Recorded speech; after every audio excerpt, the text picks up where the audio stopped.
Ассалаумағалейкум. Осындай терминалдар сауда орындарында көптеп кездеседі. Осы терминал арқылы біз қалай Каспий Голдқа ақша саламыз.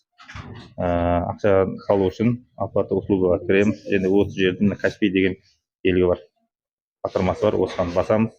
Және оның астында пополнить карта деген батырмасын басамыз. Кішкене күтеміз. Сол кезде бізде мына осы жерде біз өзіміздің карточкамыздағы 16 сыйворды береміз.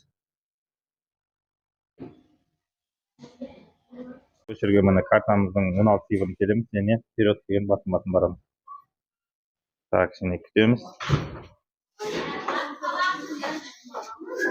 Міне осы жерде көрсеңіз, міне карта Каспий деген тұр. Тағы ары қарай көшіреміз. Карта нөміріміздің 16 сыйворы дұрыс болса, тағы вперед батырмасын басамыз.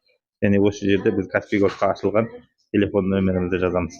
8 жерге телефон нөмірімізді, Каспий Голд ашылған телефон нөмірімізді жазамыз және вперед батырмасын басамыз. Мына осы жерде біз енді мына жердің астында жасыл свет жанды, осы жерге ақша саламыз. Мен мысалға 1000 теңге салайын. 1000 теңге салдық. Мына 1000 теңге түсті. Ары қарай оплатить батырмасын басамыз. Так, ішінде күтеміз.